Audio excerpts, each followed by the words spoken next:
We got a lot. You know what? We need some theme music. Yeah, we ain't had no theme music in a while.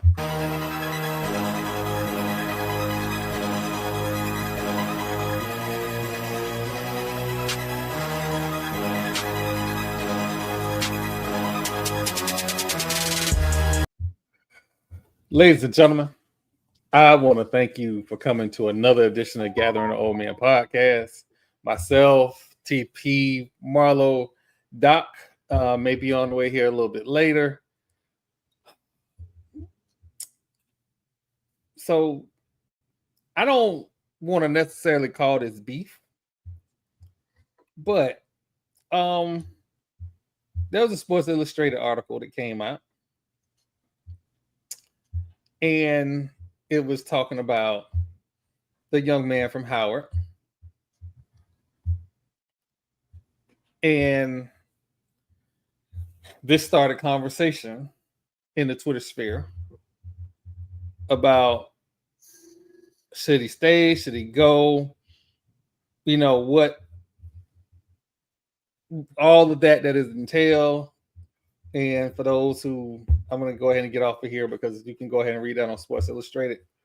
But the gist of it was, you know, where we are in today's sports with NIL and transfer portal. Like, should he stay? Should he go? What can Howard do to keep him? And my thought process was, it ain't that hard for Howard to keep him. He already getting the exposure because he's on a Sports Illustrated cover. I'm sure Howard can figure out some kind of way to get him some money.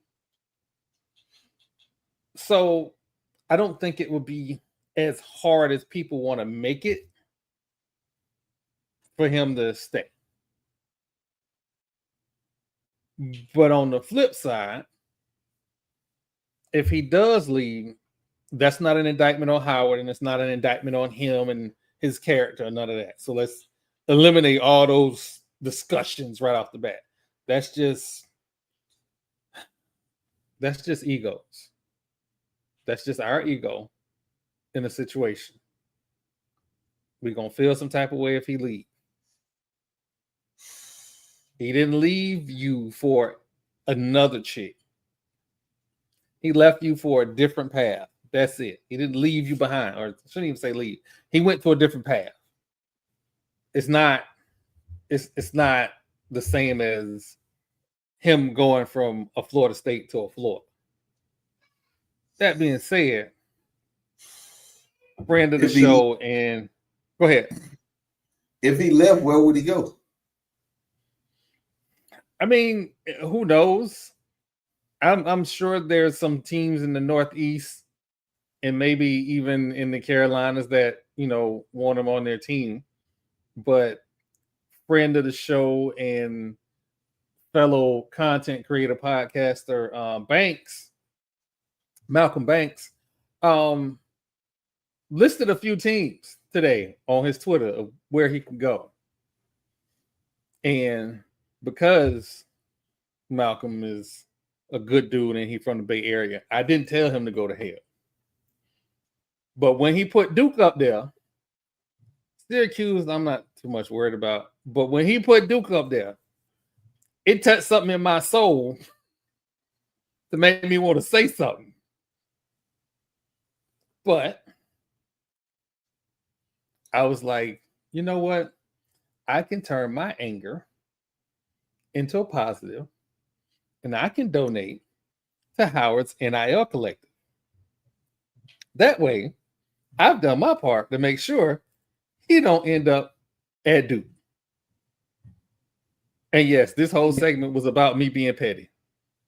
I was just about to say that because that's what it sounds like. So the young man has, you know, the word they used was blossom into a young star, right? He is special. We talked about this on Tuesday. If you recall, you know, what would drive a player to leave a particular program or school, or what would drive them to stay? Is money the key motivator here? Because if it is, then Howard doesn't have a chance. If that's the key, you know what I'm saying? Like, just being realistic. You know what I'm saying? Like, I like to be realistic about things, but also use different perspectives. You know, to understand perception, you got to change your perspective. And if he is, you know, chasing the bag, or he comes from an impoverished family, I don't necessarily know his background and everything. And if he has the opportunity to change the lives of his family right now while still pursuing an NBA career, you know, it's kind of hard. And Duke has been known to put players in the NBA. They're like the basketball version of Alabama. You go to Duke, you got a great chance of making it to the league, or at least competing for a roster spot somewhere. You'll make it to the G League. Like, you know, the sky's the limit. So I think we have to find out what motivates him. You know? And again, like I said, this started out as me being petty because I was perfectly okay with ignoring this conversation. But in the grand scheme of everything, it's a conversation that needs to happen. Like, all jokes aside, I know Howard, of all the HBCUs, have a affluent alumni base. Do I think money is an issue? I don't. Based on what people have told me, I think they could figure something out money-wise. I think the issue. Call Kamala. I think the issue is more on the conference. And I'll get to why I had to apologize to them today. The onus is more on the conference than it is on Howard. And the reason I say that is because the MEAC has had impactful games that people have not seen. South Carolina State is number 2 in the conference. But when they played Norfolk, we didn't see that game. That game wasn't on TV. That's an issue. Now, to be fair, the women, Howard and Norfolk State, played today on ESPNU. Do I like that it's one of the extra subscription channels? No. But it was on ESPNU. And you could also, if you have ESPN, Disney Plus, and all of that, you could have seen it on ESPN Plus. It would have been included in your package. Right. So that option was there, and that's a win. So, again, I apologize to MEAC because, and again, it's not solely on the MEAC, but the MEAC being a ESPN partner goes hand in hand. So these games can't, especially when you have a star, every chance you get, he got to be on TV because it helps the entire conference. It helps Norfolk State, it helps NCCU, it helps everybody. He's got to be on TV. So it is a story that needs to be talked about. This and here lies where we get into the business aspect school-wise, right? Because we look at things as investments. All players are an investment to the team and to the organization. So if you got the money to keep him, in the same breath, you should be talking to these media outlets trying to promote him. Because in promoting him, you're promoting your school, which will get you more opportunities to be on TV. And what does that do for the future? More players want to go there because this shows them that you have a commitment to the players. Like I said, it's an investment. So you have to invest. But in order to do that, you have to have people that want to be a part of it. The MEAC is positioned. They're positioned very well, right? So you have this young kid at Howard in basketball. You have this team in Norfolk State that is playing very well. You have South Carolina State that is also playing very well. On the basketball side, you have Golds. And then on the football side, you got Michael Vick. You got Deshaun Jackson. You have storyline investment items that an ESPN can say, oh, we can sink our teeth into this. Now, each one of these entities have to do their part. They have to make compelling stories, compelling games. I'm not saying this will happen, but if Michael Vick and Deshaun Jackson go out there next season and be 0-5 in the first 3 games of the season, 0-6 in the first 3 games of the season, that's not going to be a good look. But if they give them something to work with, it's going to be good for the entire conference. So that's all I was thinking about today. And again, shout out to Early. She sent me, as soon as I made the post, she sent me the HU Collective. I did not get a chance for the podcast to add their link in, but I will put a link in the description after the show so that those who want to go donate to Howard can go donate to Howard. And just to be clear, I have either donated to or posted a link to every HBCU that I know of. So it isn't one-sided. Like if you got a story, hey, give me your link. That's what we do around here. And the Johnny Black program, again, we've donated early in the season, Norfolk State, South Carolina. Did we do? I don't think we did South Carolina State this year, but I think we've pretty much been around the MEAC and the SWAC, and a couple CIAA schools, and we donated to Suno in New Orleans. So you better not say no we've been damn. very good about our donation. Why is it under my name? Yeah. So, as always, I was going through some of the old clips, and I stumbled onto a clip that I think is very interesting. So I'm gonna go ahead and let this play, and for your enjoyment. Fight again. I'm gonna be there to watch it. Marlo, what did you say? Marlo, what did you say earlier? We are not leaving the arena.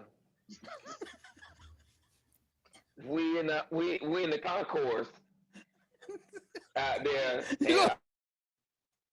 Scrapping the concourse. Marlo, In the concourse. Marlo, let me ask you a question. I don't know what's happening. This was a fail. I don't know what's happening. I don't know if it's loading. I don't know. This is a terrible idea. My sisters about me. They smelling salting me up. And I was like, wait. Yeah, it's rough. Marlo, let me ask you the question.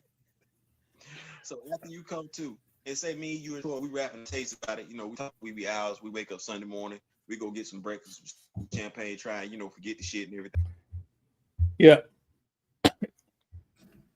Yeah, I'll play it again. I'll play the full thing later. This option that the software has is not functioning like I wanted to. But anyway, so I guess in this new NFL, we just doing anything. So in the last 48 hours, DK has asked to be traded, and so has TJ Hawkinson has asked to be traded. Now, let's get to TJ first, right? What has he done? And if I'm not mistaken, the Bengals has okayed him seeking a trade. What has he done to be able to request a trade? Where there's need, he may not feel that he's a valued member of the team. And another, like, if you watch the Bengals play, they don't throw to their tight ends a lot. They probably use their tight ends the least out of every other team in the NFL. He was, pretty productive when he was in Minnesota, albeit they didn't really have a QB. Well, they had Kirk Cousins. They didn't have a QB. And, he moves on. I don't know what you have to do or what clout you have to request a trade or what's required to, that's okay. But I mean, if he wants out, then that's his prerogative, and it's up to the team whether or not they make that decision. You still got to pay him if you keep him. So I mean, he's going to get paid regardless. And maybe he just wants to play football, and he don't feel like he's getting to play football the way that he is used to being in that system. Okay, hold on 1 second, because I feel like He knows it's the that wrong TJ. there isn't going to be any money if this is the one with the Bengals. Ain't gonna be no money there.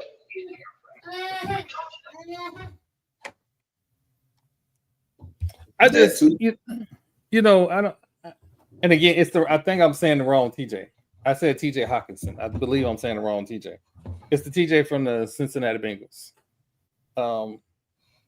Yeah, I was about to say TJ Hawkinson is still on the Vikings.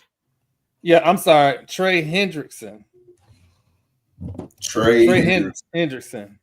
Again, Trey Hendrickson. Defensive end, he has had 35 sacks over the past 2 seasons. My bad. Maybe he does. Maybe he does have a reason to request a trade. No, Trey Hendrickson definitely has earned a they're gonna have to pay him. He's one of the best pass rushers in the league. If you ask me, he's the best player on their defense. How many franchise tags do you have? 2. So no, it's one. There's only one franchise tag. But there's a supplemental tag that you can put. Right. Okay. Yeah, but they can't use that on somebody that makes as much as he does. Correct. There is a cap on the amount that you can pay somebody under the supplemental tag. Franchise tag is like an average of the top 3 at that position. Mm-hmm. And yeah, so he would get paid if they franchise, but that doesn't guarantee the longevity of him being there. Then you start to lose trade value. If you're trying to keep your team competitive, it's not always in your best interest to franchise tag players over and over again. They already used their tag. Yeah, so like in our case with the Cowboys, we was gonna tag Osa Odigizua, right? But we got his deal done. So now they was gonna go ahead and try to franchise Michael Parsons. You don't want to do that, because guess what? If you franchise him, you're gonna have to pay him top 3. like top 3, like Max Crosby. Yeah, who just raised the cap? On just for him, just for because Max Crosby is a real defensive end, and Micah is a hybrid, because he's a hybrid linebacker / DN.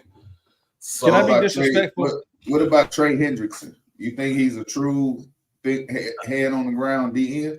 Yeah, he's a true hand on the ground DN. Yeah. Can I be disrespectful? Yeah. Can I be disrespectful for a minute? Don't be disrespectful to my Cowboys. I'm not. It ain't even your Cowboys. It's not. It's not. I promise you, it's not anything about the Cowboys. The disrespect segment.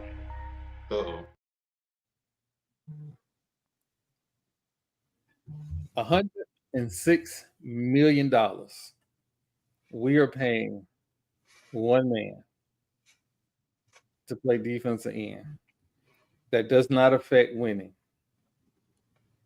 We don't have a quarterback. We don't have wide receivers. We don't have a running back. We just gave up $106 million. Now, in the grand scheme of things, based on the length of the contract, it does not hurt the cap that much, and we still got a lot of room under the cap. However, this is the NFL. It ain't Target. We can't just go in there and pick out what we need and then have a playoff team. We did not need to sign him today. Who Yes, pissed you in your did. Cheerios this morning? I'm well saying y'all needed to sign Max Crosby. That he was one of your integral pieces right there. Because We guess still what? had 2 years. But Can we still though, can it was an slow down for a extension second? though. Can we slow down for a second, right? Because Let's it's think an extension, about- right? Let's think Yeah. about every Super Bowl winning team in the last 10 years. What did each of these teams Not even have? think about the 10, not 10 years. No, Let's go back no. the last 5 years. Go back to 5. We can do 5. What did Let's do each of 5. these teams have in common? They had a dominant defensive front man. Okay. And what did the Raiders just do? Lock up one of the best defensive front men, y'all. That because guess what? Let's just say if the Cowboys they didn't pick up Michael Parsons. Guess who was next on the list? Eagles. And he's from the DFW area. It would have been Max Crosby. We would have signed Max Crosby. Crosby would have came home. He would have set the whole defense up. We saw In what the 2 Eagles years. just did. We saw what the Eagles just did to the Chiefs. And this is a recipe that goes back a long while. I'll take you back to the undefeated Patriots going against Eli Manning's Giants. How were they able to beat Tom Brady? I give you a hint. It didn't include blitzing. It included pressure with your front four. And you can only do that if you have somebody dominant up there. This so all they sounds locked good. up one of the better pass rushers, and he can play the run as well. That is somebody who is if they want to be successful, you got to think about it. Okay, $106 million sound like a lot, right? What's the cap hit? What's the length of the deal? Because these things matter in the grand scheme of cap money. We're not talking about $106 million out of the cap this year. You're talking about over a period of years. Can we build around him? I think he is just under $20 million a year because they got all the fancy bonus and whatnot. So he's just under 21 a year. But the number, I would have no problem with them giving him 106 if I knew we had a quarterback locked up. We ain't got no quarterback locked up. You got to start. I'm sorry. We got one. But here's the thing, though, Troy. A lot of teams nowadays are not going to start off with trying to lock up their QB. Not now. Because guess what? Majority of teams in the NFL already had their QB because they drafted them. Unless they traded for him. Okay. Buffalo drafted. Mahomes, he was drafted. Even with Dak Prescott, he was drafted and he got his deal. He just got to Texas. Drafted. And what did we do? The very next year, we went out and got Daniil Hunter from Minnesota. Yeah, because we understood that getting to the quarterback, it just doesn't help when the refs want to throw, random flags on people. That's not gonna help you win. So but you see the recipe. That's the recipe for success. Even when Stroud was playing his worst this year, our defense still held it down because we were able to get pressure on quarterbacks. We were top 3 in quarterback pressure. You want to know what Max Crosby's win rate is? He's in the top 5. I don't. Max Crosby. You pay him, and then you draft a quarterback. Jackson. I don't want to be the Bucs. I don't want to be the Bucs. I don't want to have an awesome defense year in and year out. What does this have to do with the Bucs? Y'all had the chance to get J.J. McCarthy. You passed on it and took a tight end. Hold on. Whoa.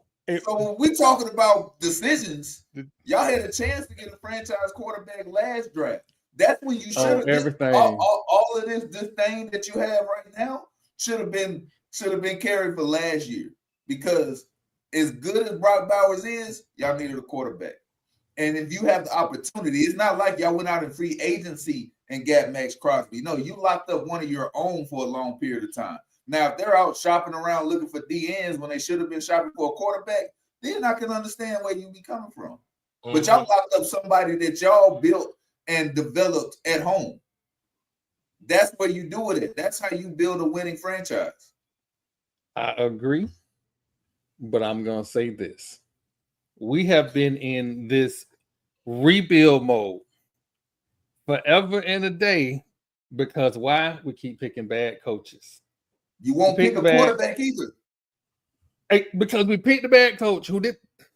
Oh my God! You can't pick a bad coach and then not let him make player personnel decisions and then blame it on the coach. Sure can't. Choir boy Jimmy.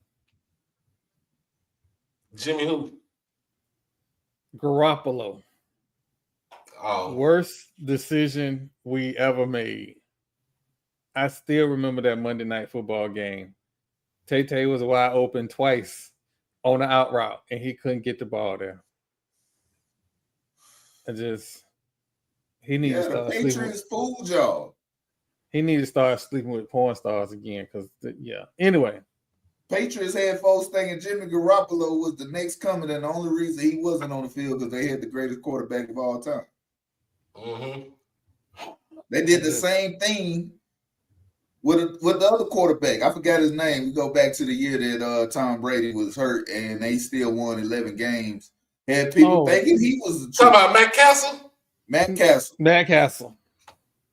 So I don't like using those analogies because y'all should never I can't 100%. We should never try the Patriot way because the Patriots fooled y'all. They fooled everybody. Well, they had us thinking Bill Belichick was a great coach and all this. Speaking of 49ers fooling people, Brock Purdy has not signed his $48 million contract. Who told him? Who told him he was a superstar? The media. He worked more than Dak. Hey, Dak contract got reduced because they reworked that contract. I'm talking about the one that he originally got. Brock Purdy deserves that. He was supposed to got the $60 million contract Dak got.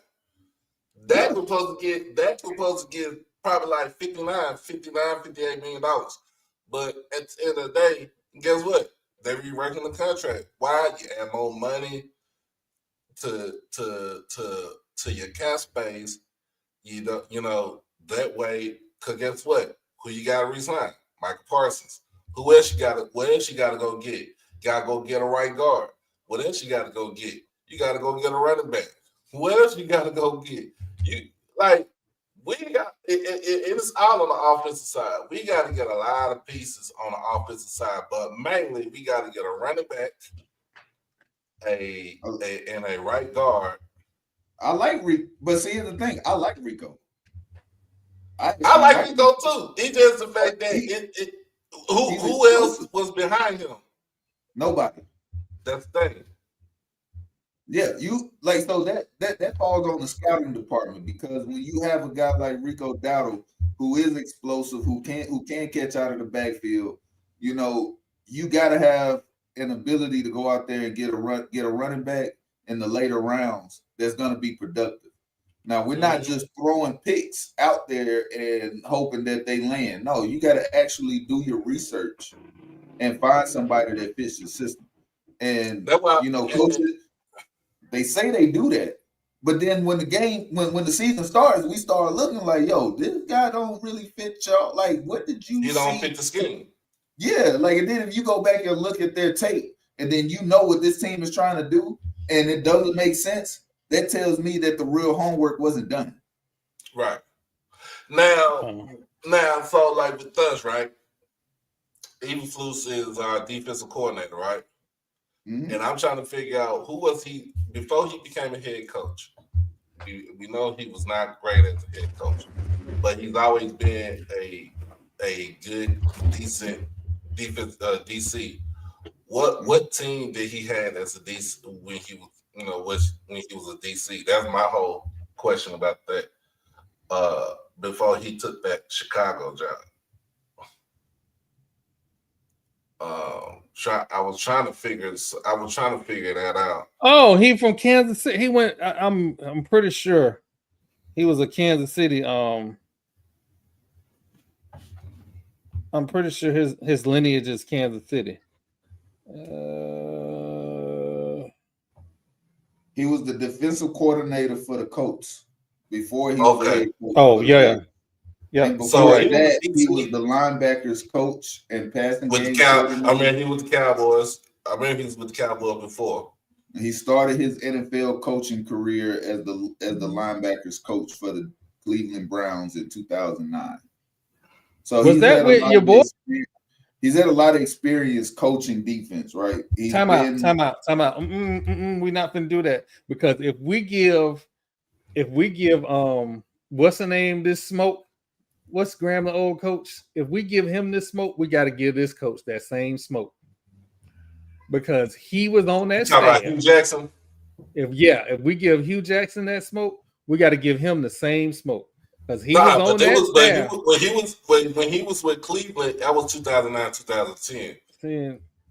Mm-hmm. Yeah, that was a long time ago. That was a while back. Before that was you talk about Hugh Jackson. That was what 2016 when they went They went. I'm sorry. 16. I'm sorry. I apologize. He was with the Cowboys organization, so basically he came back to a familiar location because he did spend, I think, what it said, 5 years there, 6 years there as a linebackers coach, which is where most defensive coordinators get their start. If you can't coach the linebackers, you can't coach a whole defense. Well, I believe during that time the Cowboys played decent football and lost it in the playoffs due to the quarterback turning the ball over. 2011 to 2015, he was the linebacker coach for us. And let me see. Let me go into the conference. Hey, hold on. How you be the linebacker coach and the passing game coordinator at the same time? So we was 8-8 in 2011. I think we was whatever the year we went 8-8 3 times in a row, and that wasn't. And I think most of that wasn't even on the defense. That was on Jason Garrett. Oh, how y'all hate y'all own? This supposed QB whisperer that they hired as the head coach to be the puppet for Jerry Jones. Mm-hmm. Well, we're gonna get off that because we know Doc has spent 10 years on the Dallas Cowboys. Hey, hold on now. You spend the whole eternity on the Raiders. Y'all not spending 106.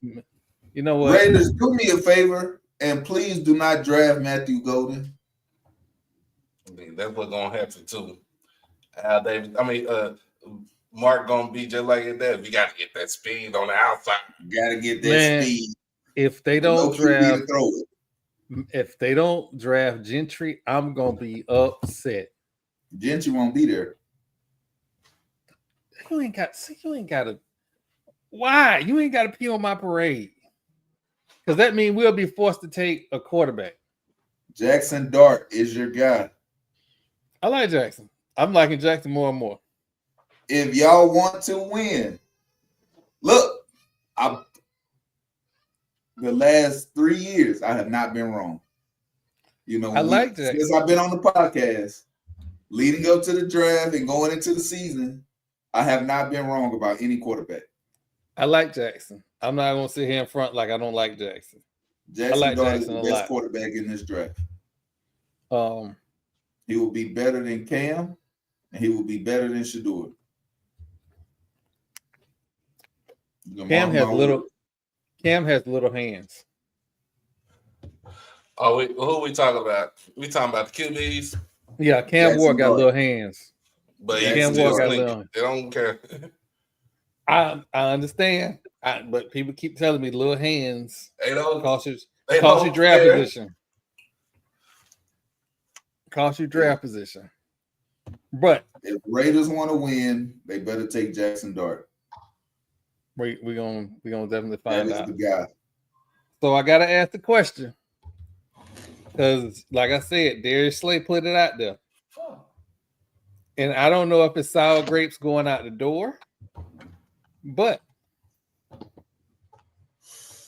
he said Jalen Hurts is not an elite quarterback, and he gave a list. If you're not top 4, you're not elite. I think what he meant was he's not an elite thrower of the football, because in the year 2025, when we look at the embodiment of a quarterback, it's more than throwing the ball. If we look at all of the tools that a QB would have outside of throwing the ball, like you have to be able to throw the ball. Like, I'm not saying that that's not important. And Jalen Hurts did enough to win a Super Bowl, to get to the Super Bowl twice. To me, he is elite for the fact that he's a winner. You got to use the tools that God gave you, right? We know Patrick Mahomes, he can throw from all these platforms and all this, but what ultimately got them to the Super Bowl was his ability to improvise and get out of the pocket. I think we are in, what's great about being 52 is I live long enough to see people change their opinions on option quarterbacks. Because let's not get it confused. That's what they are. They're option quarterbacks. And we are now in that age where I told you so should be a thing. Because it's here now.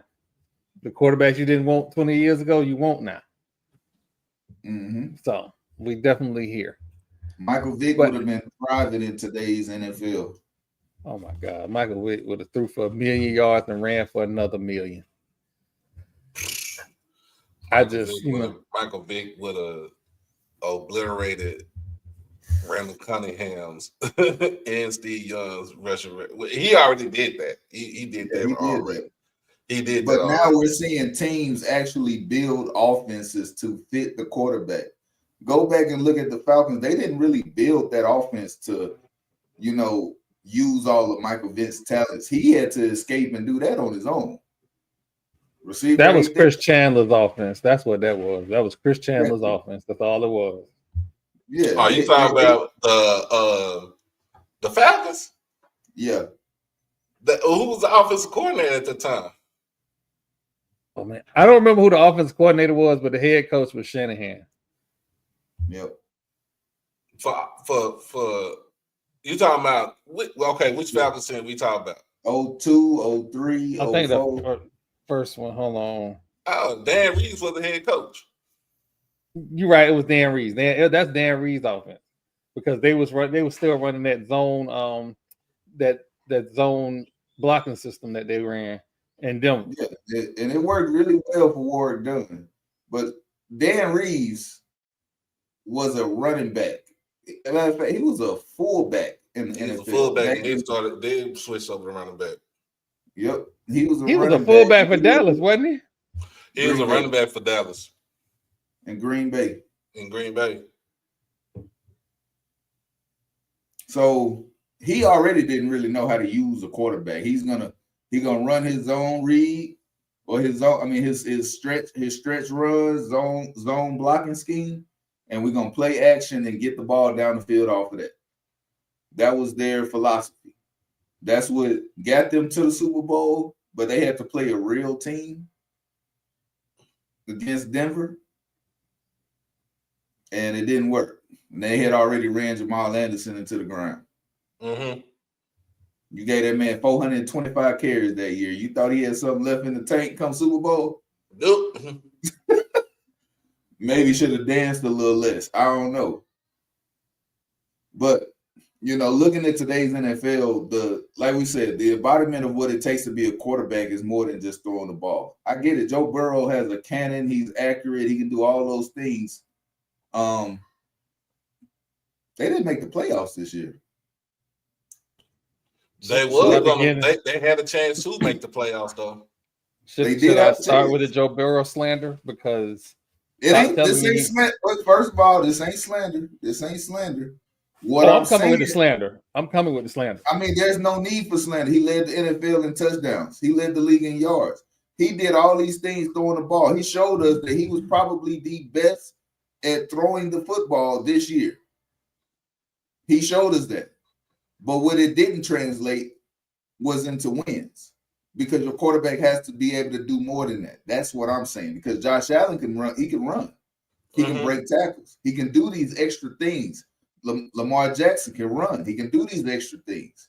Jalen Hurts, he can run. He can pass. He can do these extra things. Do you see where I'm going with this? Most That of the man- quarterbacks in the playoffs were guys that could make plays with their legs as well as their arm. Joe Burrow is a quarterback after his time. This is not his era of football. He belonged in the Joe Montana, Steve Young era of football. He would have broke every record. He would have broke every record. I definitely, if he was with a Sam Weiss or with Bill Walsh, He couldn't have played back then. They touched the quarterback. It's a big difference. Joe Burrow ain't no small guy now, Marlo. He's 6'3", 225. He ain't no small dude. But you seen what they did to big quarterbacks back then. It wasn't friendly. I don't know, man. I just feel like he would have broke every record if he played back then. But I don't think he would have been necessarily in Bill Walsh's offense, they actually asked their quarterbacks to tone it down.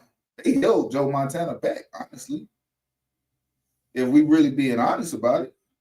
West Coast offense is not meant to throw the ball vertically 20 times a game.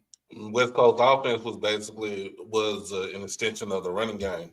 Exactly. Yeah. Throwing slats, outs, check downs, wheel routes. Take Joe Montana and put him in Cincinnati or in San Diego. In those back in the day? Yeah, back in the I'm talking about if you put him out, I'm just saying like this. If you would have put him on the Cincinnati Bengals back in the 80s.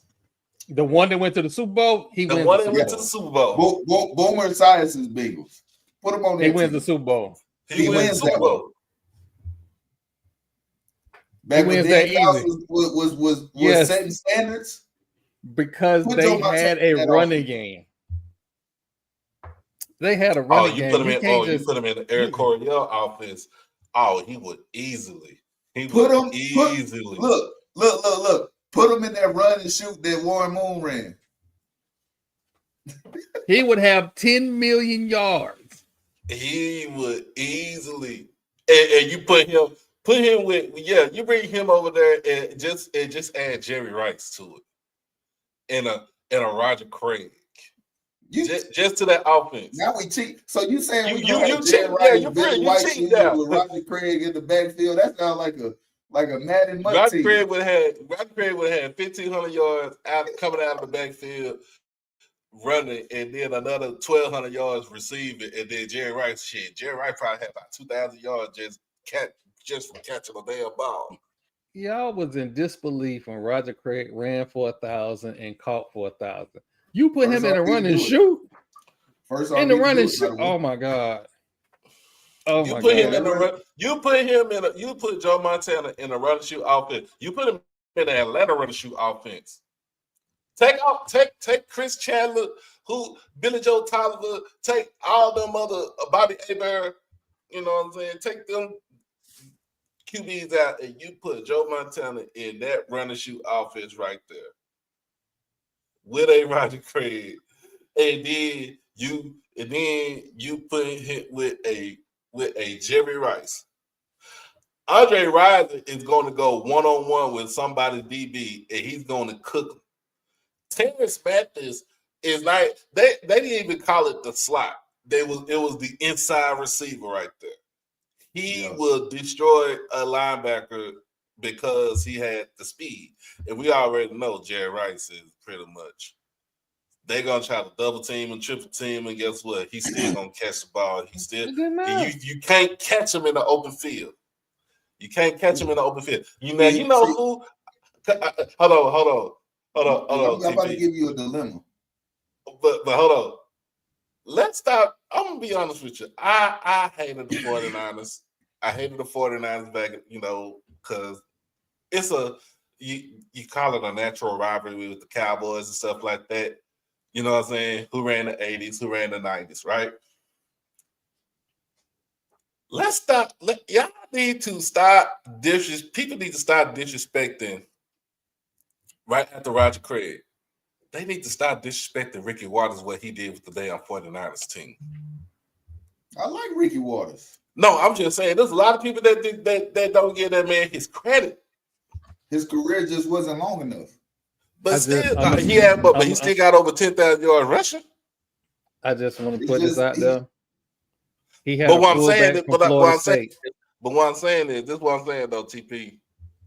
He was in the same mode, he had the same build, the same mode as Roger Craig. Like when you look at him coming out of the backfield, I'm looking at y'all know Roger Craig.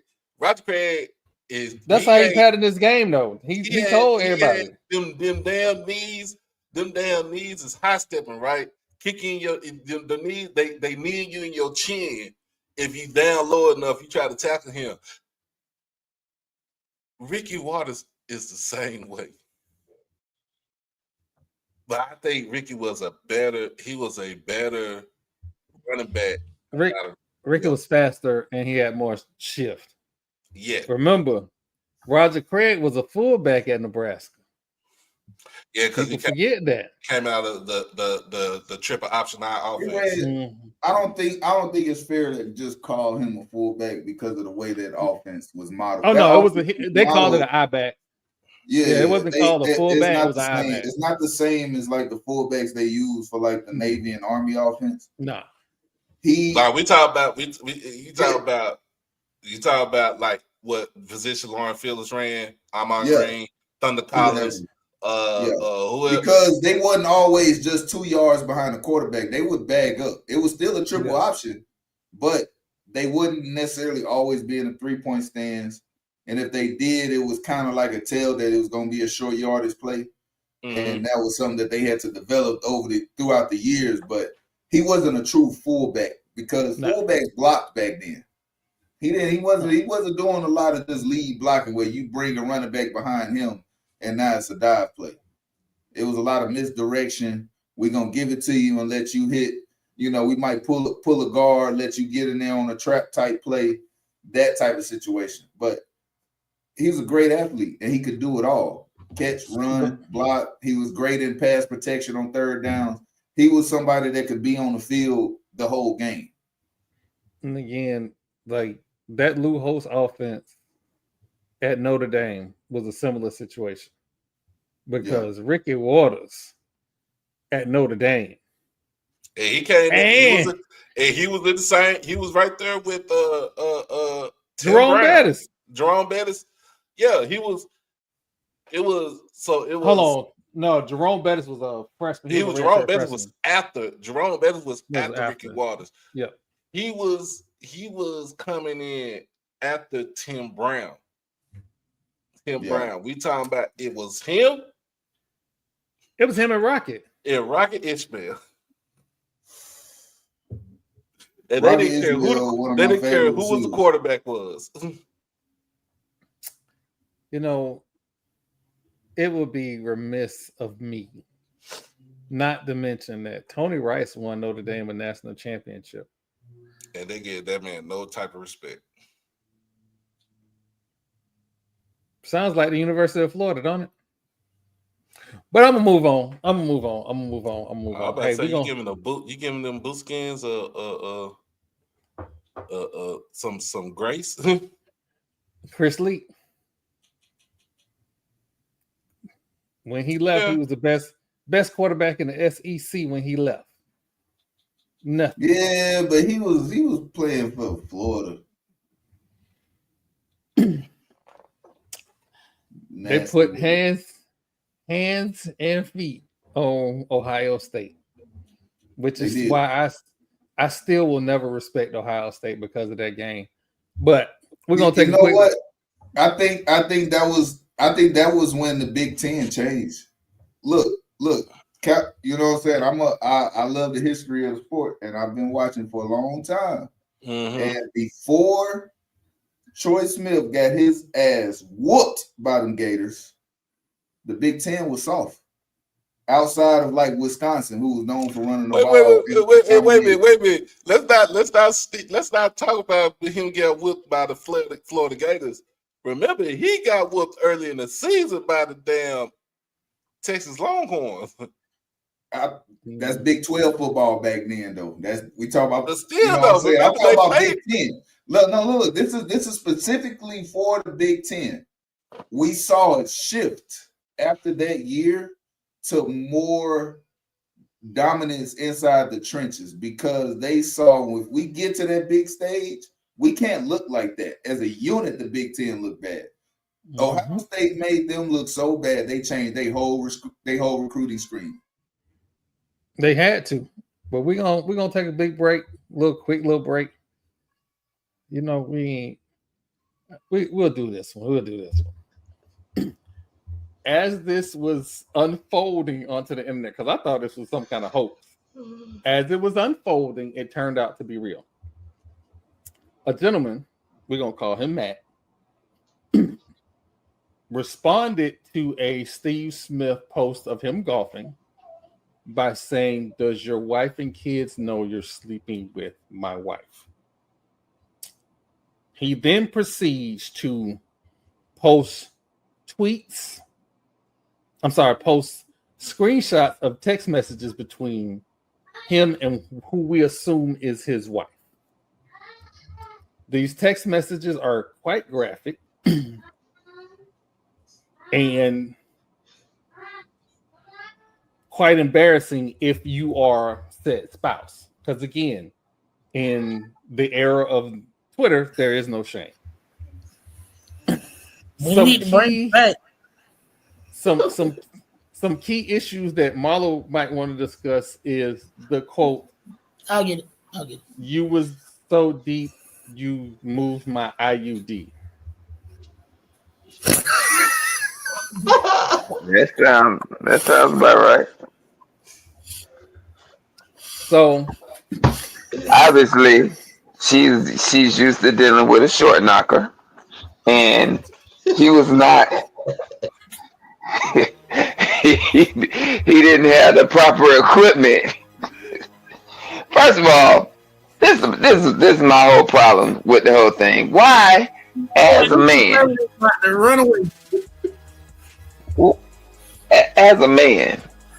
why would you call another man and record it just to put it on the internet that you recorded talking to him, that he had then dug a pothole in your wife?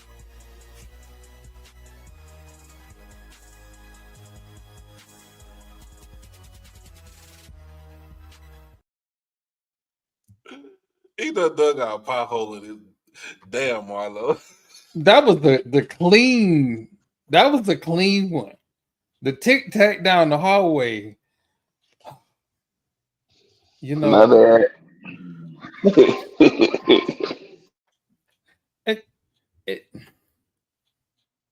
So before we go on to this other topic, I want to say thank you to Bethune-Cookman. They're allowing us to come to Daytona on Saturday to watch the Florida A&M game. So we'll be covering that this weekend. Man. Lights up, son. Oh man. I'm just gonna say I'm gonna be on my best behavior as far as I can be going there. But they making it real hard. Because now Marlo's not going as a member of Fat Mouth Sports. He's going as a fan of Florida A&M who hates that school on the beach. Who decides to just alienate a whole fan base and call them what we call them Mary's kids? them little kitty cats. Well, Kitty cats in the hood. Anyway, I would like to say thank you again ahead of time because I don't know how this weekend is going to end. So I would say thank you first before we get banned. So shout out to their SID. So I've again, been banned from worse. I keep trying to move on. I just now Keep trying. realized that there's sweat basketball on men's and women's tonight and on Saturday. Yeah, yeah, yes. Shout It's out coming to down to the wire. shout out to Valley for beating Alcorn again. Women's. They You swept know, them. Oh my god. you know what is wild is like I had interviewed every coach at Sweat Media Day, and Alcorn's coach and Valley's coach are very personable guys. Like Valley's coach is like just a very down home guy. Listen, we just need people at the games. Like real down home guy, straightforward, straight shooter. Love that guy. Hmm. I hope everybody is back at SWAC Media Day next year. I'm gonna say that. But that being said, so I saw a story today, and I wasn't sure what was going on. So I kind of like to do research. UAPB Mhm. is playing Westgate Christian. They're not called UAPB. They're called the University of Stealing Playbooks. We're not doing that. We're not doing that. We're not doing that today. Anyway, so I'm gonna do it. they Put are their 9 names in their mouth. they are playing Westgate Christian, who apparently has been labeled a diploma mill. They are not a. I think the NCAA put them on. Wait, wasn't this the school? Wasn't this the school that like had the doctorate program, but people couldn't call themselves doctors? Is that the school? I Is that hope the same not. school? Oh yeah. Yeah, you go to school 4 years, get your degree, and it ain't legit. They're not accredited. It's wild. And I looked at some of the scores from previous years. That sounds like that little boy that was down there in Florida. He was an old doctor, but he was like 17. Oh man. It I don't know if that I don't know. Like Doc, explain as best you can. Explain to me how does this happen? So schools like this school we're talking about, Lincoln University of California, and everybody side checking HBCU football, the Virginia University of Lynchburg.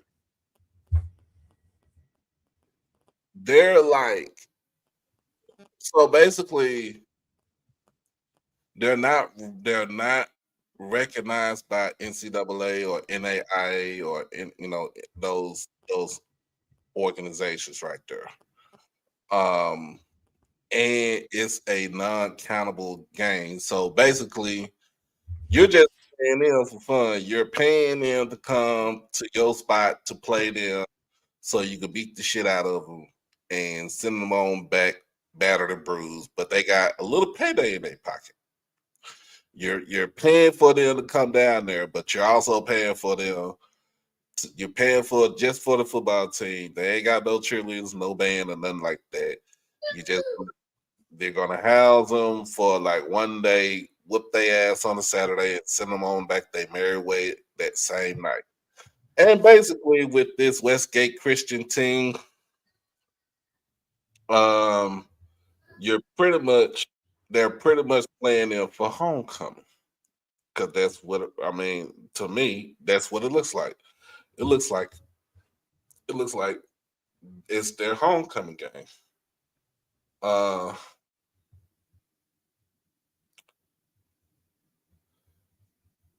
So Blue, who is very adamant about HBCUs playing these teams like that, doesn't want them to play. They don't want to play them. So Westgate Christian University, equipping you in Christian values. We are a Christian institution of higher learning where you provide a range of degree programs in biblical theology from an associate's degree to a doctorate of theology. Additionally, we offer concentrations and certificates in biblical counseling. So,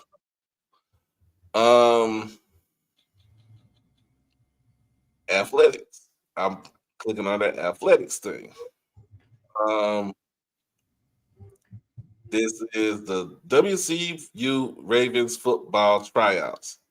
So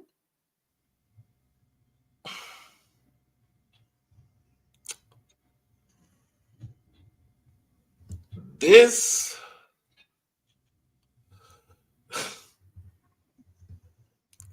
yo, I'm not lying.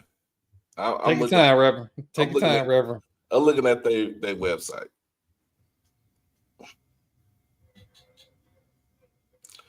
I'm looking at their website.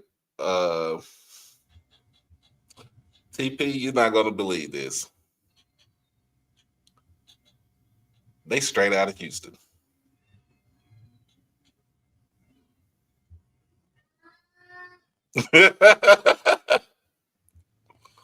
Man, they are straight out of Houston, Texas.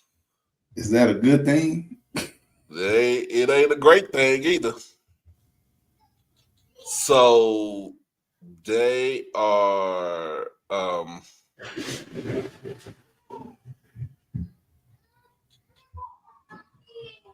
so this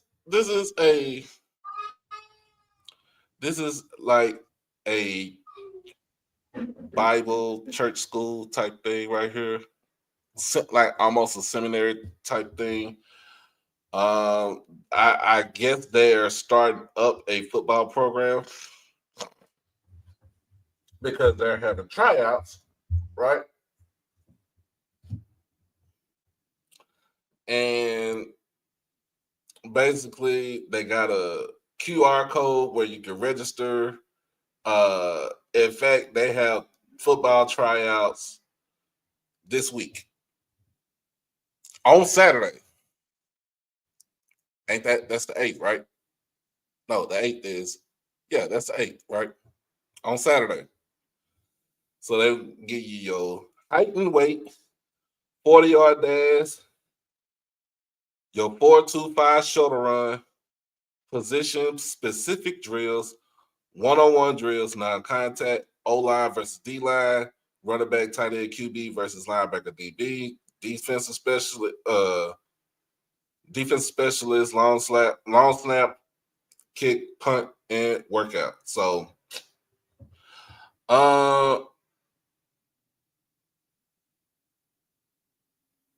this workout, see, yeah, fleece and extra clothes for cold weather. It's supposed to be cool out there. Let's see who's on his staff.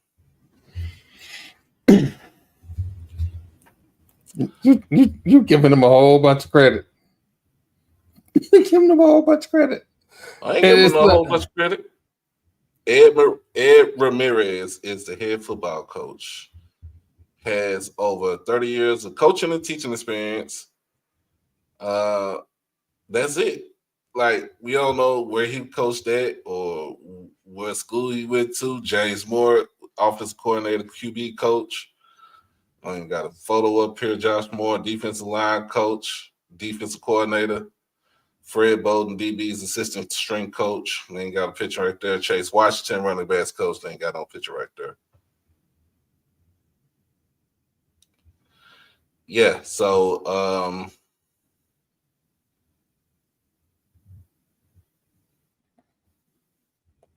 yeah, I can't find nothing on this guy. Southwest Shipyard is the only thing I got. I'm not gonna bash this guy. I'm not gonna bash the school. I just don't think our institutions should be playing such an institution just for an easy win. Because it ain't good for those kids over there, and it ain't good for UAPB. Because if you get a key player injured before a SWAC conference play, was it worth it? That's all I'm gonna say. Wow. I hope I'm saying this right. Miss Hemphill said that y'all are up by 4 on UAPB. She in Arkansas. She live in Arkansas, so she at Pine Bluff right now. She Okay. at the game. But so there was that, right? And then something else that I had to find interesting. Wait, real quick. FAMU alum, booster, NIL executive, Ash Love Sports, happy birthday. You're doing great work. Forgot to shout you out earlier in the podcast, but I'm getting you now. You're doing great work. We will get you back on the podcast because anybody that got an HBCU NIL is doing God's work. So there was that. And then the other story of the day, some people say they're doing it to avoid getting boycotted, but Amazon is the sponsor of the Magic City Classic. I'm seeing different details. It looks like Alabama A&M will get $1 million when they're the home team, and then $300,000 when they're not the home team. I don't know what Alabama State gets, so I couldn't get I couldn't get any logical or reasonable information on that. The person you need to talk to about that will be Nick. Yeah, Nick was live when I found out, so I'm gonna go ahead and hit him up, see if he can come on Tuesday's podcast so we can talk about it. But if, and I want to make sure because it wasn't clear, if the $1 million is yearly, it is a win. So in other words, I'll be like, you Amazon, they can raise that to give me 2-3 million right there. 5. Hell, your ex-wife. We talk about Bezos, who's a Trump supporter, right? Your ex-wife be shelling out them things to HBCUs. Am I lying or not? you're not. She'll be, and just don't really think about it. Y'all forget, she a billionaire too. It's Jeff a short knocker. All from him. Because she had a hand in this thing starting out too with that company. When they got divorced, guess what? She just ain't gonna be sitting. She has a heart. She has a conscience. She just wasn't gonna be sitting at home talking about I'm gonna get billions and billions and billions. Well, I'm just gonna, and give money to schools that really need it. And she been giving money to HBCUs. Especially Prairie View is her favorite school that she want to give money to. She done gave Prairie View about a good 20 mil. I want to be messy so bad, but I'm going to let's be messy. Because I'm going to deny my inner messy, and I'm gonna keep moving on because otherwise we'll be down the rabbit hole. So, Carson Benson. No, but that'll be too late if we go down that rabbit hole. We've been down the rabbit hole about 4 or 5 times today. Carson Benson from Alabama A&M, mountain of a man, should be. I don't know if he's a 3rd or 4th round draft pick, but he should be one of those two. At worst, a 5th.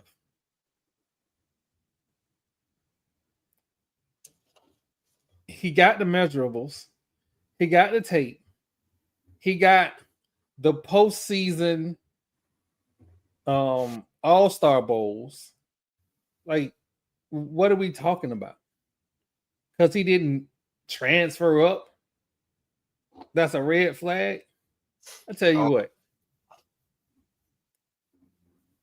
what you do is you do something stupid like don't draft this man. And if he ends up at the Raiders as an undrafted free agent, I'm going to talk it messed into.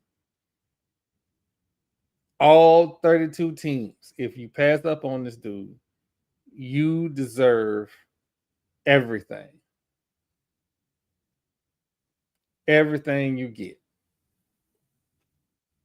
But I'm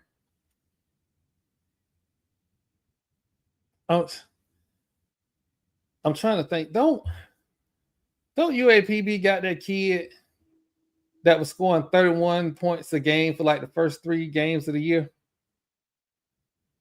Did he get injured? I don't know, but they trash right now. We whooping their ass right now. Well, they wasn't winning with him. And, that was they wasn't winning with him. And I think part of the problem was that he hasn't gelled with his teammates or they're just not on his level. But I digress. My sleeper draft pick that really ain't no sleeper. Jackson Dart is going to be a top probably 4 pick. If I'm the Raiders, that's who you go get. You either get Shador or Jackson Dart. Listen, he got to fall to us. Because anytime the Raiders go get, we say we're not mortgaging no more future. We've mortgaged enough future with Chucky and with the dude who can't coach 2 times in a row. We just no more mortgage in the future. Get these draft picks.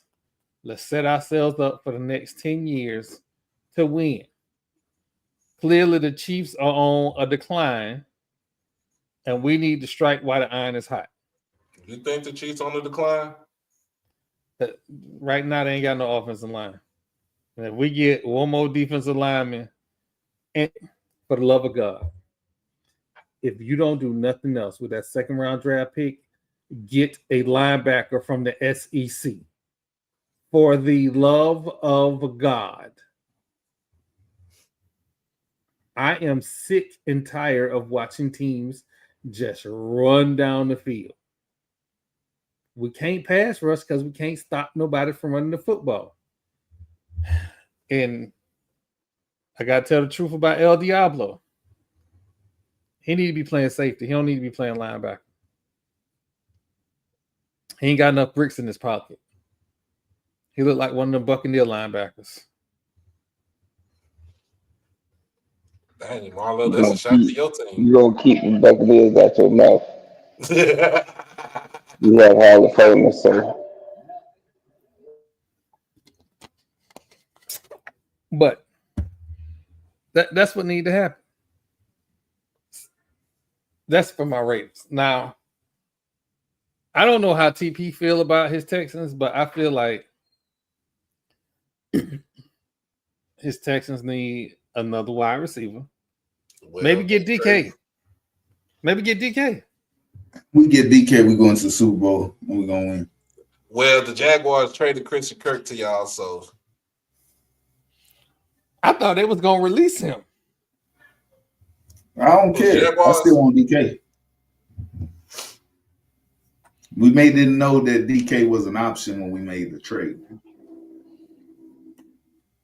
We ain't give up nothing for him anyway. And what's the reason DK don't want to be in Seattle no more? They're getting rid of pieces. That's what happens when you have an older team. They're not really an older team though. What I'm saying when he got drafted by Seattle at the time. Yeah. What's the name was already there? I think they are currently in a rebuild. Clearly what they've tried to do the past couple of years hasn't worked. With Geno and everything, like they're sputtering, and he's trying to get off of a sinking ship because he doesn't think that the organization has done enough to be better than they were last year, and last year wasn't good enough. Albeit they won 10 games, but they missed the playoffs. So, DK TP, I'm about to I'm not trying to trigger you, but I want to pick your brain because I know you. DK is not the best route runner. Doesn't have to be. Okay, I know how you don't like guys who don't run routes well. And DK is more of a throw it up to me type guy. What I do like is 6'3", 235-pound wide receivers that can block and catch in traffic.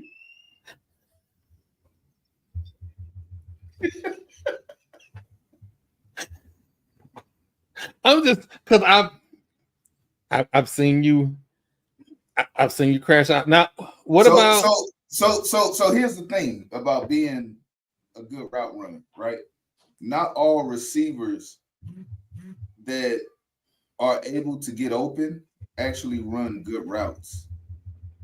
Honestly, it's about finding the spot in the defense, which doesn't take elite route running. And if you're going against a zone type defense, the route running isn't going to help you that much. Nope. But if you have somebody that can get positional advantage over players, and CJ Stroud is one of those guys where he can put the ball in very tight windows. And if you're a big receiver, you don't need much room. So with Stroud, it'll be a match made in heaven, honestly. Because if you look at Nico Collins isn't an elite route runner, but he's where he needs to be. He can stretch the field. He can stretch the field. He has the speed, which DK also has. But he can be where the quarterback needs him to be, and he's a big target. So that gives you room for error. So another wide receiver that's available is Cooper Kupp. He's a do-it-all wide receiver. This is one of the few times you're gonna hear me say in a negative aspect that he's a system guy. Finally, somebody's telling the truth. He's a system guy. He's a Sean McVay guy. He's a Sean McVay guy. He's a system guy. He's not gonna work in every system. He can't stretch the field.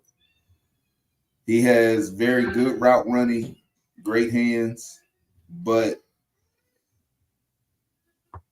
I honestly think he can be productive on any team he goes to.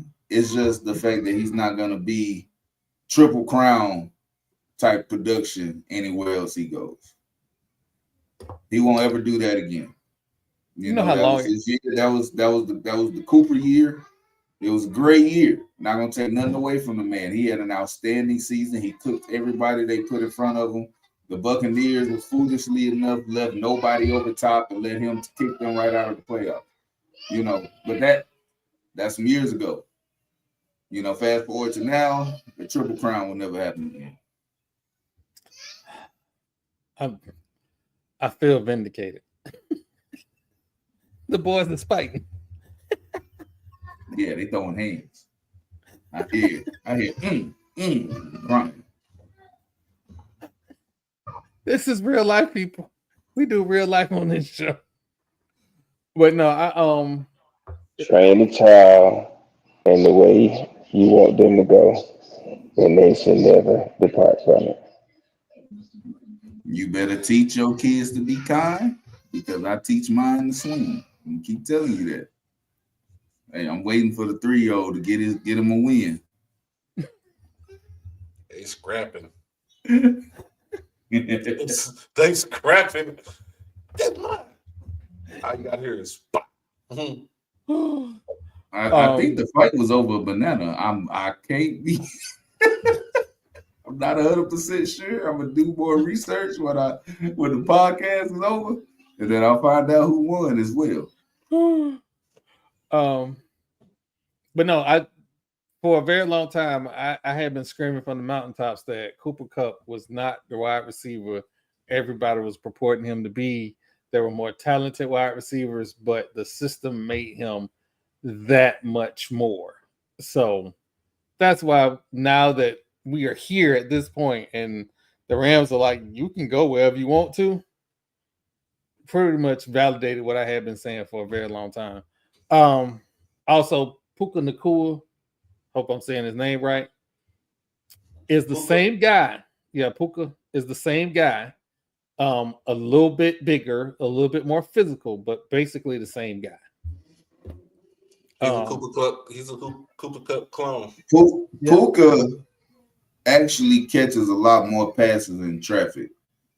I give him the advantage when on those 50-50 balls, like I was talking about earlier, getting a positional advantage over the DB. He does an outstanding job at that, and he has great hands. Not the fastest, not the biggest, but he knows how to use, the gifts that God gave him.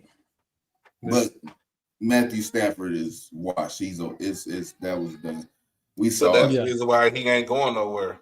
He knew he knew that there was nothing out there for him. Like seriously, because y'all gotta remember, Matthew Stafford he's for the longest. He's never had to experience going into free agency as a, what I'm saying, kind of like a coveted free agent, right? He spent he got traded. He got traded, but he didn't want to get traded. He got traded because the Rams traded Michael Brockers, who I bet before got a picture with him too. He got traded because Michael Brockers ran his mouth about the Rams organization giving him more money. And the Rams was like, "Oh, really? All right, you go to the depths of hell in Detroit." And we ain't heard from Michael Brockers since. We ain't heard from Michael Brockers since. He retired like a couple of years ago. Yeah. So even the crazy thing is Brock he ain't get to experience this renaissance change in Detroit with the football team. He got there right before in fact, he wasn't even traded. It wasn't really that we traded him, but he was just a piece to it. Yeah. It was Jared Goff for Matthew Stafford. And I tell you what, Detroit wasn't even Dan Campbell wasn't sold on Jared Goff at first. At first, because he felt like he was a system quarterback. He was a McVay quarterback. He really was a McVay quarterback. He benefits from having the best run game in the league. That's honestly what it is. The things that we see from Jared Goff this year is reminiscent of what he was doing when he was in LA with Todd Gurley. When he doesn't have a run game, he looks very average at QB. Very average. And when teams key on stopping Detroit's run game, they have a good chance of beating them. When they play my Texans, there's nobody run on my Texans. Ain't nobody run on us all year. But I tell you what, we made Jared Goff look real average. He threw 5 interceptions that game. Our offense just didn't do enough to win the game. I'm about to say that was the game that they won when he threw the 5 interceptions, right? Yeah, he threw 5 interceptions. We made him look very average out there because we took away their ability to run the ball early in the game. The longer the game went on, Gibbs eventually broke a couple long ones, but it wasn't like consistent. I'm sorry. I need Sangoon to give me 9 more points so he can hit on my underdog. I need Bancaro to give me 7 more points so he can hit on my underdog. Oh yeah, the Lady Tigers won. JSU Women's Tigers won. We lock up the We'll probably lock up the 2 seed. 2 seed, yeah. Mm-hmm.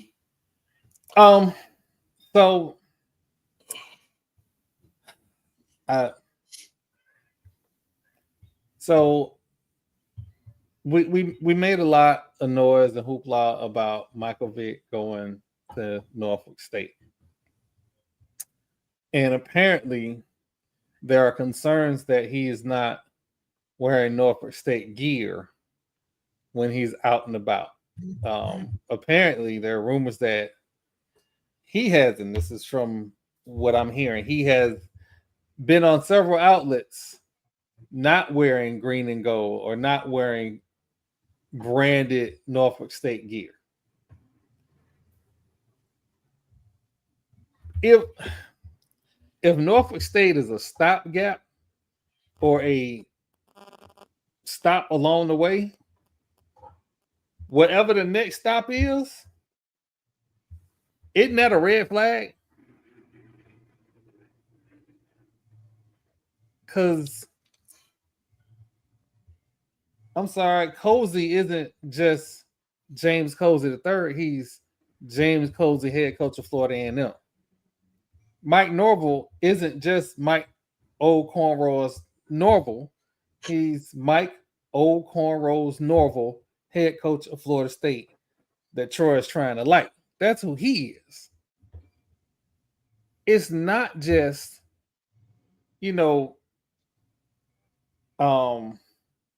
Eddie Robinson Jr. It's Eddie Robinson Jr., head of Alabama State. Am I wrong in thinking that's an issue for a dude that's getting $500,000 a year?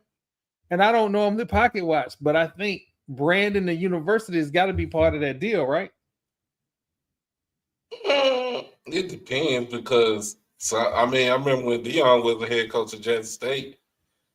Most of the time you see him in Jackson State gear, but it was a time where he was just saying he was probably in Bucky's, wearing something from Bucky's clothing line,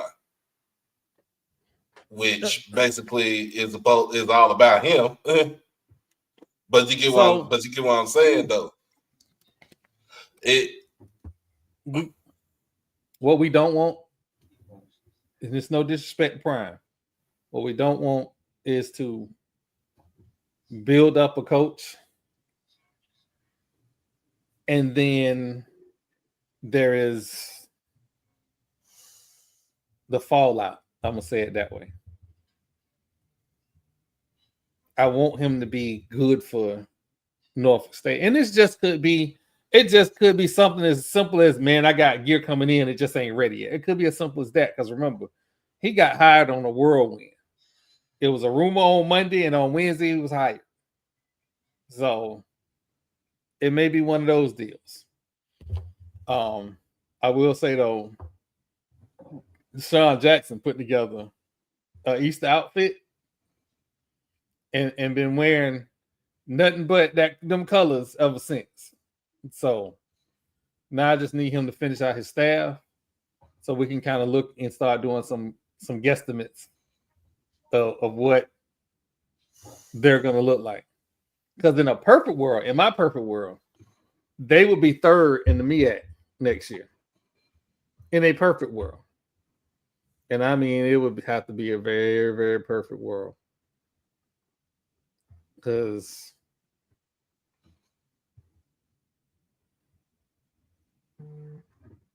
wow.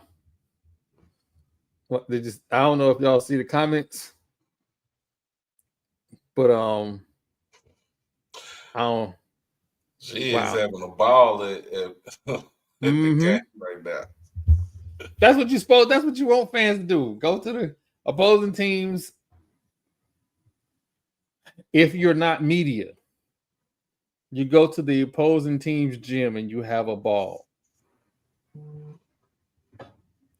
Hey, Emmett, listen. If he wasn't at Valley, I would like that pickup too. Please understand, T-Buck is a no, and he ain't just a no. He's a great no. He's a Mississippi great too. Pascagoula. If you was not alive to hear Bobby and Gene Deckerhoff say Pascagoula, you missed it. It was a time. It was definitely a time. But no, that I just want them to be anything but dead last in the East. I can't necessarily root for them to win the East as a fan. As a media person, it's an interesting story. But we also don't want to put too much pressure on him because he's going to need time to build that program up. Because that program went through a whole bunch.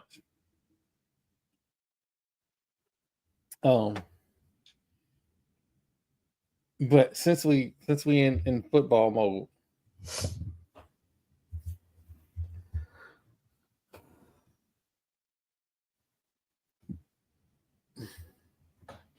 North Carolina Central lost a lot of pieces on their coaching staff. Yep. And my concern with NCCU last year is the same one I'm gonna have this year.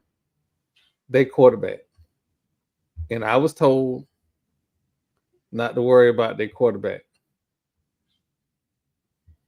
Then they went down to the Orange Blossom Classic and had a Troy Madden off to see who can run the ball more times. Now I think Alabama State lost two of their quarterbacks and ended the season with a converted wide receiver as quarterback. Yep. And North Carolina Central. They was on a fifth string quarterback. And North Carolina Central essentially could not throw the ball effectively down the stretch of the season, which cost them the MEAC. And if I'm wrong, if my memory is blurry, please let me know. But the South Carolina State game, South Carolina State was able to convert third downs with Mr. Phoenix. But it's going. Who you got coming out the MEAC next year? Way too early prediction. Way too early.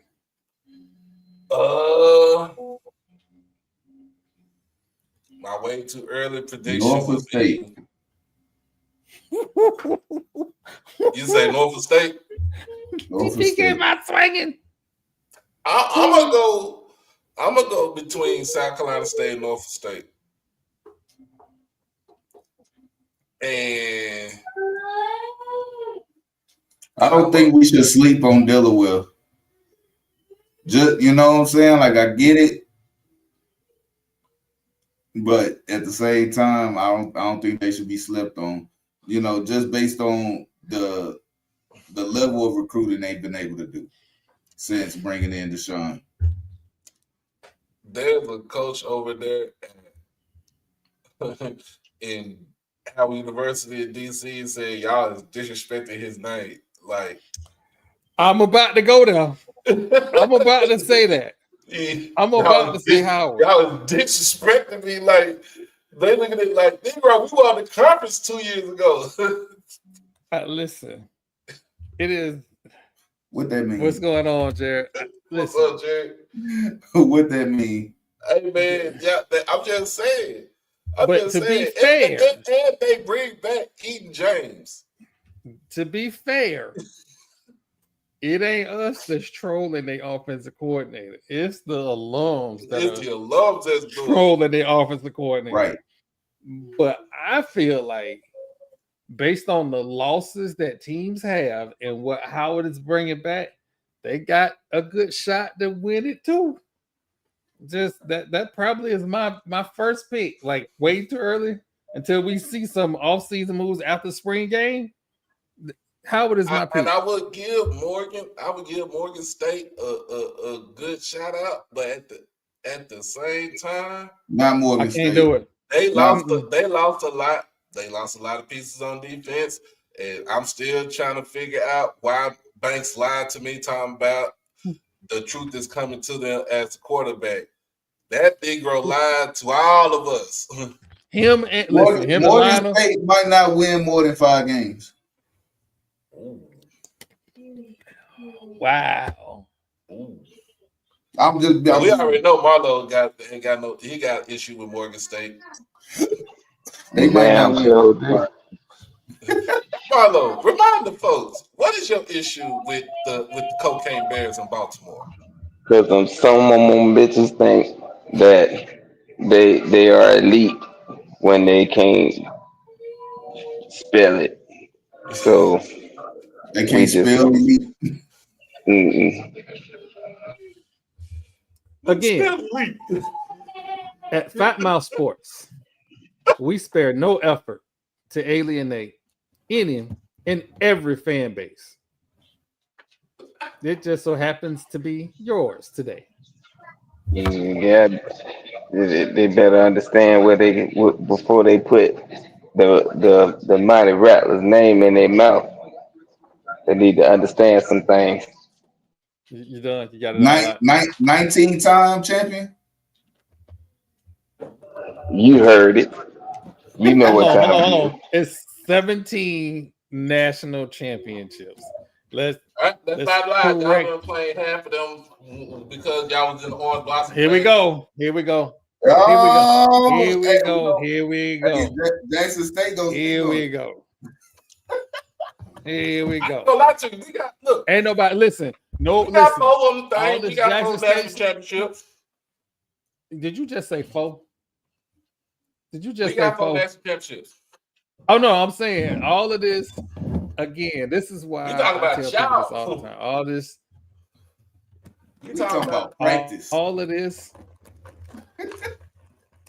all of We talking this. about practice. I'm gonna say this. I ain't never heard nobody say they ain't want to hang out with a rapper. Never heard it. Ain't never been the thing. That being said, we're gonna jump. Marlo and That's my what we're cousin doing. are That's what we're doing. probably the only rappers I would hang out with. Yes, sir. Cause Marlon gonna keep me laughing, and my cousin is my blood club cousin. So, shout out to my cousin. Listen, I'm gonna tell y'all something Hey, about Jared, that's Rattler my cousin Nation. right A there lot of too. I people- forgot. Rattler Nation is beautiful people. And to be honest, most HBCU people are wonderful people. Miak Mike ain't one of them. But most people, Miak is cool. He just hilarious sometimes. But what I learned through this new journey of the podcast is that I get along with a lot of different people and a lot of different fan bases. And it's a lot of people in a lot of different fan bases that I cannot stand. But that's just me. Like you're not gonna be hot and cold with me. You're not gonna be in the middle of the road with me. You either really gonna like me or you ain't gonna fuck with me. I'm just one of those type people. So, but on Tuesday nights, we have this wonderful podcast called the Madness Basketball Podcast. I'm gonna run this little promo. It'll give you some insight on Marlo. Here we go. Still to What the me, hell is that on the screen? That should say BCU donation fund. We're going around the whole swag, Marlo. The whole Why in the fuck is it under my picture?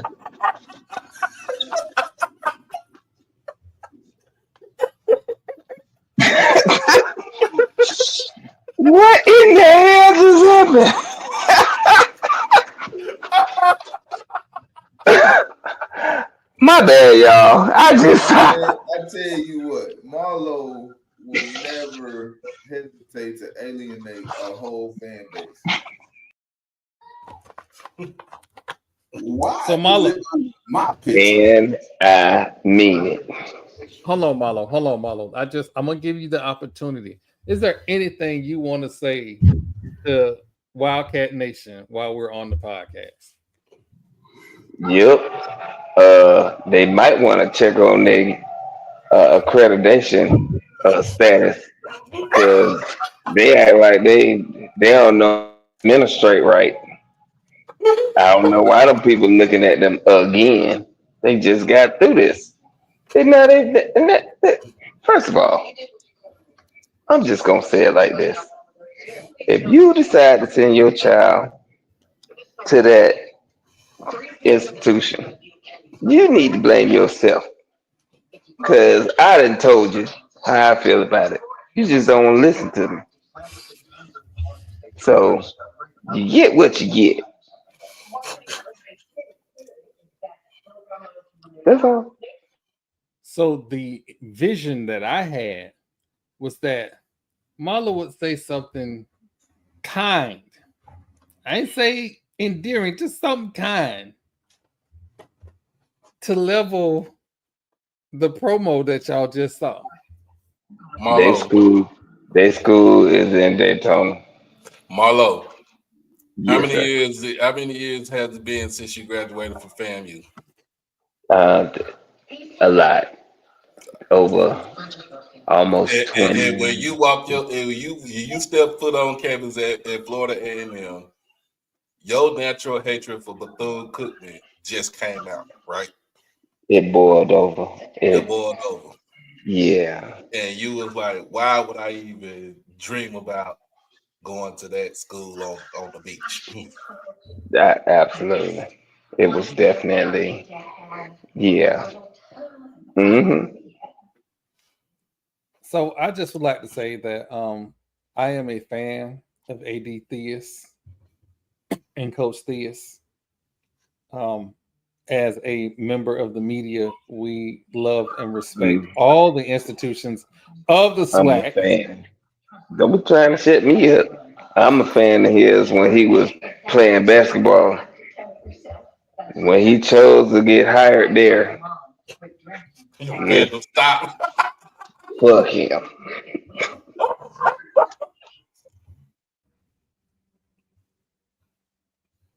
The Chicago Jerry I Curl want to gonna say this is not how be we act dry. normally.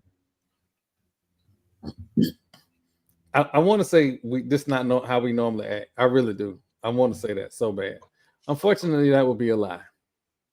But again, I am I am not above criticism because we there are compelling boot skin stories that we could have covered and even asked for media credentials to cover said boot skins. You know, I would hate you if you go to that damn school in Gainesville. I And that's just coming from and that's me coming from being a Volunteers fan. I just I'm I be like Marlo. couldn't. Here's the Fuck 'em. bad part. I used to work there and they used to give me boot skin health t-shirts and polos, and I don't work there no more. I can say it now. I used to give it a Goodwill. Every time they gave me a shirt, I'd give it a Goodwill. I don't know what them people at Goodwill did to you.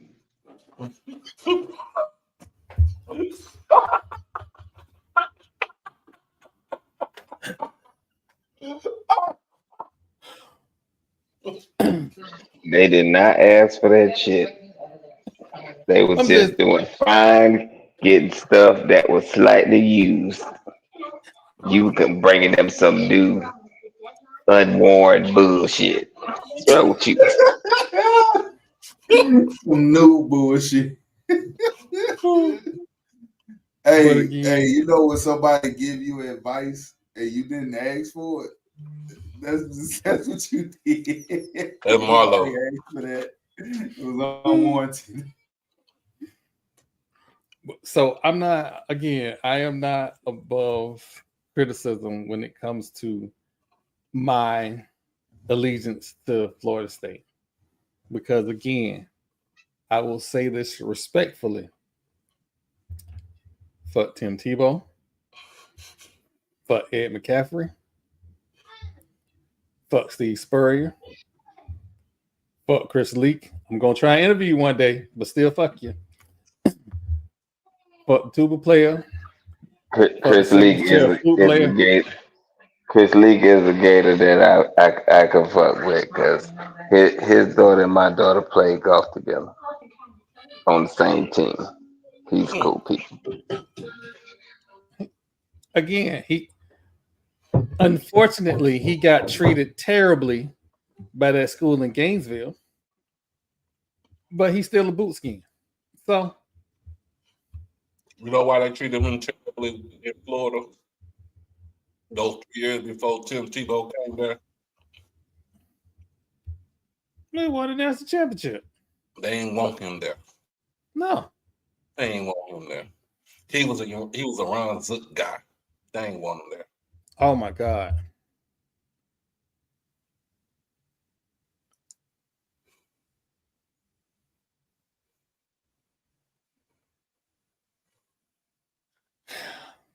I guess we will take a brief moment and understand why nobody should ever hire Ibis. Ed Reed is the reason you should never hire Ibis. I have not heard of one good Ibis coach yet. Ain't seen it. Cristobal. Not now. Yeah, that's the best. You know what? You know what you get with Cristobal? A Pop-Tart. That's what you get. You don't get a national championship. You get a Pop-Tart. If you want a breakfast, meal, you hire Ibis. If you want to win something, hire anybody else. Anybody else. Because how you get fired before you get hired on your day off and then go on the cry campaign. But I understand because earlier this year, the playmaker was tooting it up for national TV. So Ed Reed crying after he get fired makes perfect sense. Makes perfect sense. Y'all don't know how to act down there. Leave the playmaker alone. No, we're not gonna do this because he ain't had no business tooting it up on national TV. I don't know what's going on. He was tooting up when he was playing, so shit. So got 3 Super Bowls and a Hall of Fame ring. Listen, Ibis players, they play well. They do. They play well. You can't take that from them. I still say, and I'm gonna stand on this: the greatest safety in the history of the NFL is still Ronnie Lott. I said what I said, but we what did I say wrong? What did I say so wrong? Talking about the damn head right here. This piece of bed frame is blocking it, but I second that notion. As a matter of fact, let me slide it out of the way for the people at home. Let's see. We're doing some construction. Gotta move it out there. Oh, I ain't gonna be able to move it.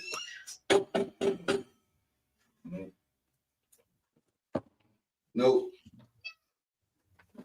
You good? Like that.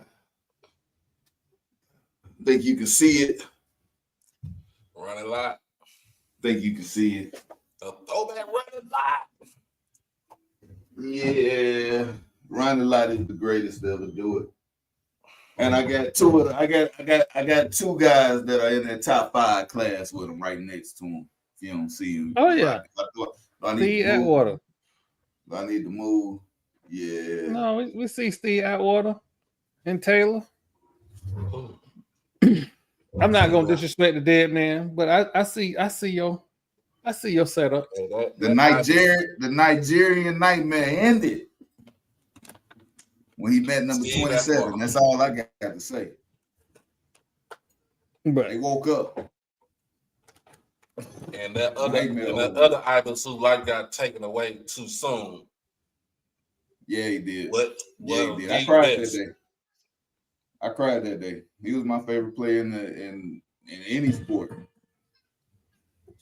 Had been that from college.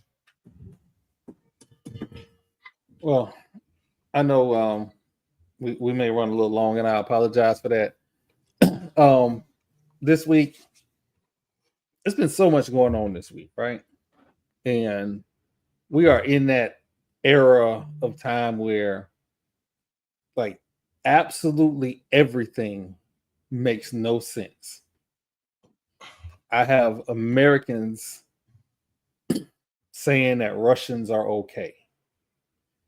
I have people talking about selling civil rights monuments. I have other people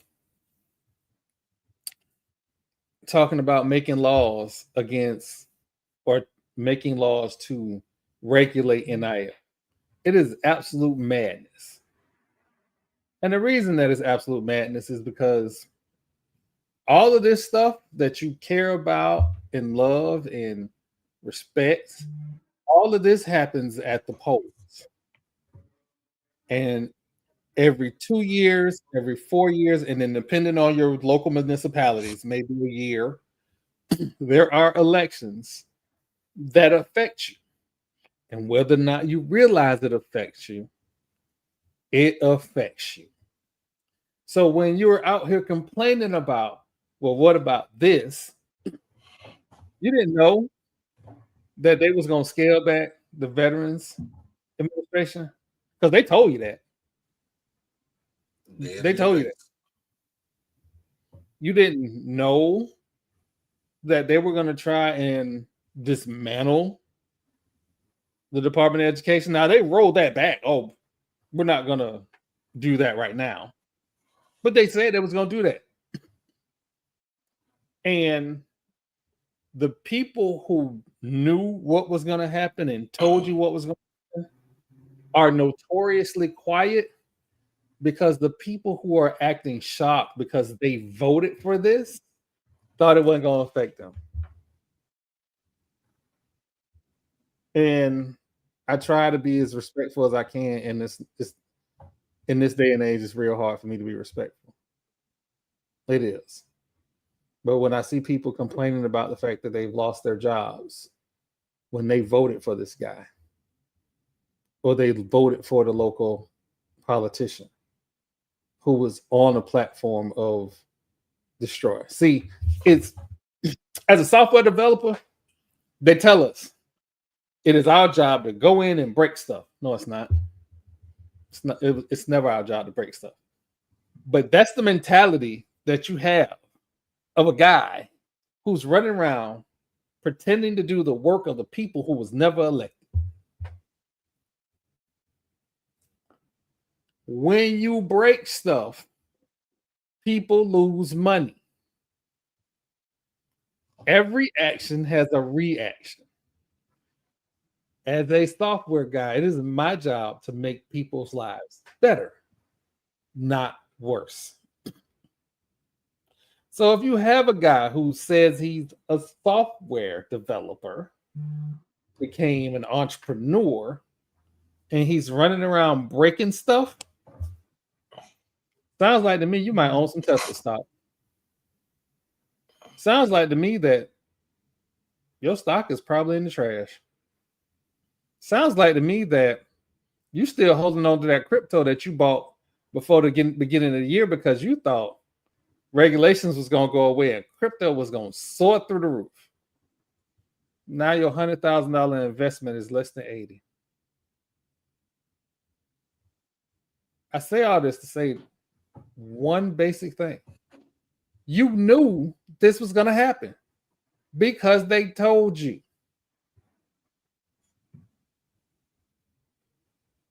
It is a thing called idolatry. In the movie New Jack City, an older gentleman walked up to Nino Brown after he got off of his trial and said, "Your soul is reserved in hell." Well, right now, America, you in hell. And the reason you in hell is because you voted for this. Don't cry and complain. Fortify yourself. Get through it. And learn from your mistakes. That is the most important thing about history, is learning from your mistakes. But that's all I got, y'all. Marlo, what you got for the people, man? Well, I'm really looking forward to my trip to Daytona this weekend. Um, that's one. I'm not gonna say how it's gonna go, but always travel with the intent on enjoying myself. So there's that. My daughter is doing well in flag football. I am really trying not to insert myself in her development because I want her to enjoy the game without, me putting my hands in it as much as I'm going to. But this is her first year, and I want her to feel her way in it before I put my stamp on it. So y'all pray for me. It'd be hard having played multiple levels of football and going out there and watching girls play football that haven't played before. Now she got 4 touchdowns on the season, but she the only one who scored touchdowns on the team. So, and they done played 5 games, something like that. So y'all pray for me. So, but yeah, that's about it. I wish everybody peace, love, and all the happiness in the world. Everybody but them people over there in Daytona. I just I just hope y'all wake up every morning. I wish death on nobody. So y'all just keep waking up. That's it. Y'all ain't gotta be happy. Just wake up and realize that y'all went there and then go on with Mamo, your day. Oh, sorry. But that's it. Doc, what you got for us this week, man?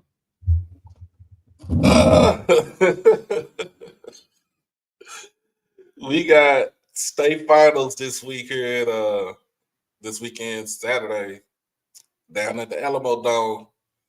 And I need them to move. I need them to move the UIL to move the state semis and the state final games back to Austin. It would have been over at uh, the Irwin Center, but I think they got rid of that. But it needs to go back to Austin. And if you don't want to move back to Austin, move it to Dallas. Hey, we have everything. We have everything else up here. Moving on up this way. Move it to the American Airlines Center. Hey, I would say move it over to Dickies Arena in Fort Worth. It's a nice looking arena. It's a new one. It's nice looking. But move it up this way. Don't have it down there in that Alamo Dome. That shit is ridiculous. It don't mean nobody there except for the neighborhood kids and little Pookie and Ray right now. But yeah, man. Uh, but move it to Dallas. Like I said, you can move it to Dallas. Have it up in American Airlines Center. Have all the team coming to American Airlines Center. You play in the NBA arena. That's one thing. Shout out to the Duncanville Panthers from coming back down by 20 against the number 1 ranked team in Class 6A here in the state of Texas, and that was Allen High School, who only lost 1 game this year. Duncanville came back from 20 down and beat them by 10 in the state semis. So Duncanville is going to the state championship game. Shout out to the Kimber Knights over in Oak Cliff.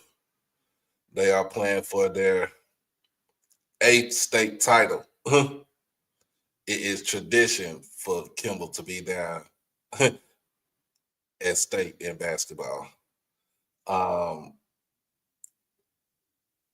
Some other things we got going on here as far as with the podcast.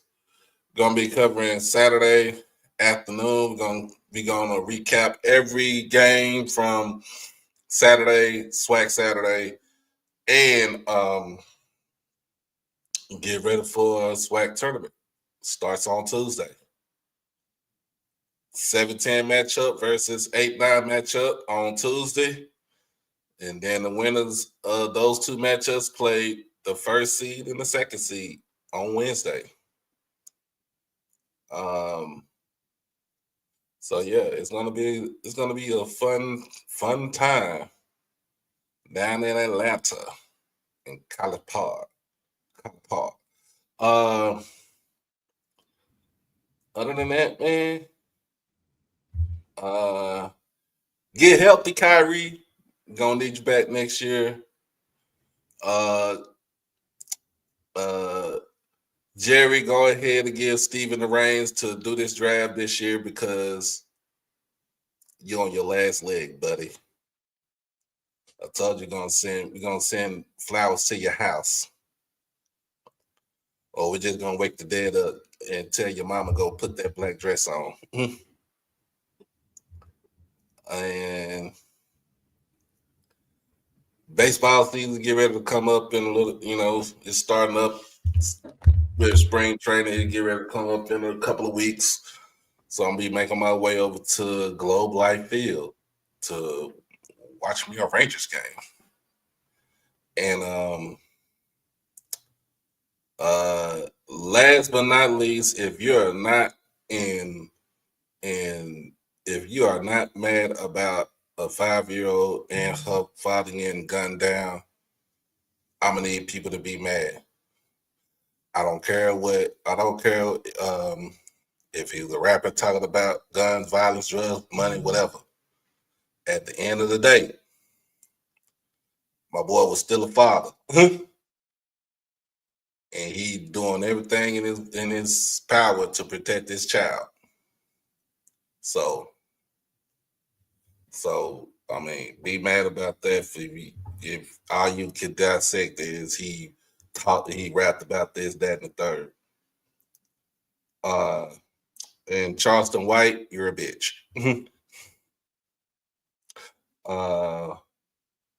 last but not least, go JSU. We up by 18 against these dirty kittens from Pine Bluff. Put the foot on the gas. Before I go to TP, North Carolina A&T won a either outright or won a share of the CAAA. So that is their third conference title in a few weeks. So it looks like women's basketball, bowling, and track and field, track right? field. Yep. So they things are looking up for them. And do that shit in football instead of winning one game. Do that shit in football. Where you at, Dave? Wow, Dave is actually off tonight, by the way. And then real quick, for everybody that follow me, there is a young lady named Cece on Twitter. If you are an ACC member and you ain't got a winning percentage against Florida State, that is not the lady to come for. I'm just telling you, you're gonna get your feelings hurt. TP, what you got for us this week, man?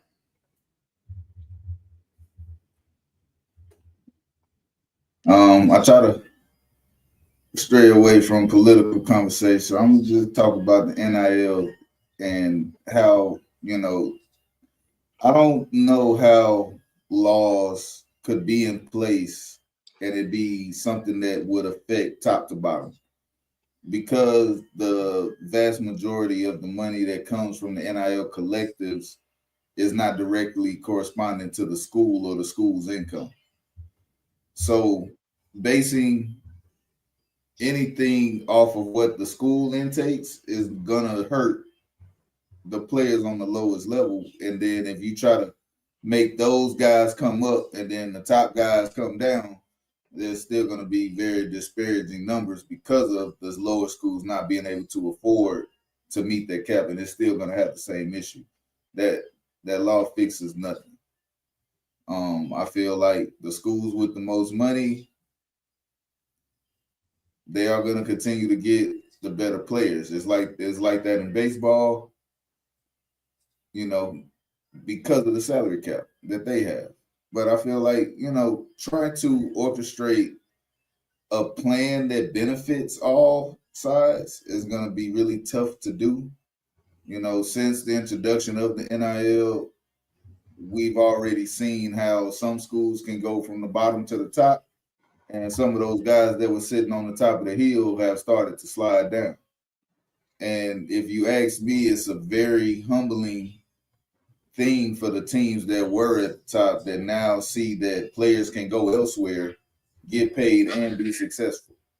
So I understand opportunities that it presents to players coming out of high school to pretty much change your life immediately, or a couple of years down the line. I look at the Carson Beck deal going to Miami. His life has changed. That is life-changing money.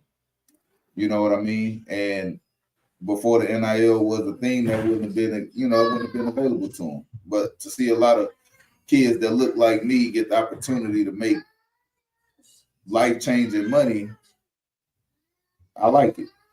And I don't know how they can govern NIL. I don't know if the law that they're trying to implement is going to work.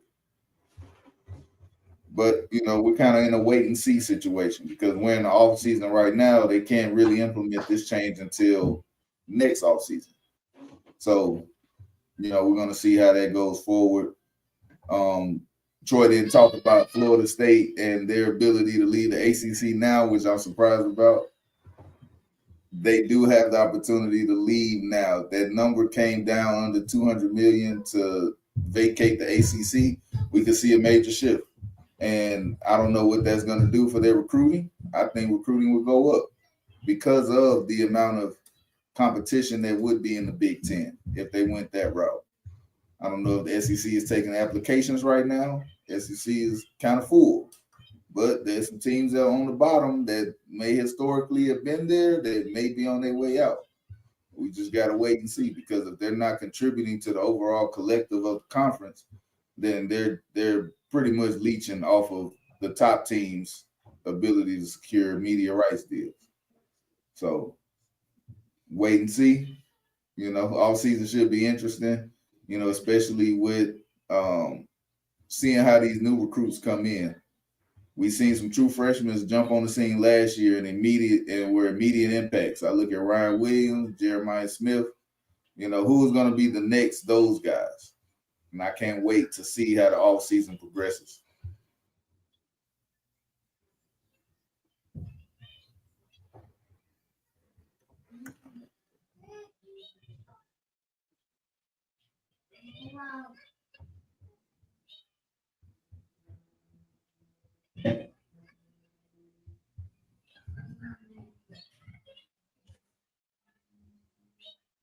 You muted, Troy.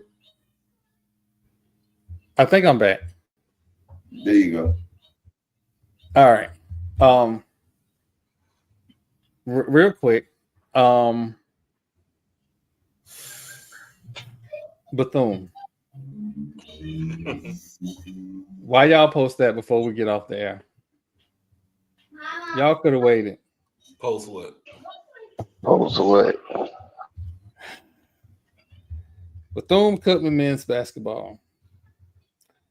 It's your last chance to catch BCU hoops in action at Moore Gym as we host You Know Who this Saturday. Student admission is always free.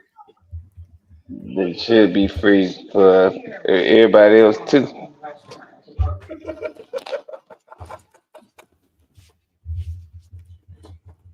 I ain't even like and again, this is podcast Troy, not media Troy. Podcast Troy, listen, we got to beat them by 40. They in our way. We might have to see them in the tournament. They in our way. And podcast doc and media doc is the same. Just like we talked about with Devron, we're going to beat you when we in Tallahassee. But I'm going to tell you, it's going to be JSU by 40. Every time. and twice on Sundays. Just They call that disillusions of grandeur. Mm-mm. What what that is. Mm-mm. On the other side, you got the line, and then you got the bullshit, and then you got the good shit. That's on the other side of the bullshit on the line. hold on. It's the more wars that came in before, or some more news that came in. Miss Latson at Florida State, who leads the NCAA in scoring. She is a hooper. She is not going to go into the WNBA draft. She is coming back next year to try and win the conference and maybe a national championship. That's what I'm talking about. But for myself, Doc, TP, Marlo, everybody at Fat Mouth Sports, we are out.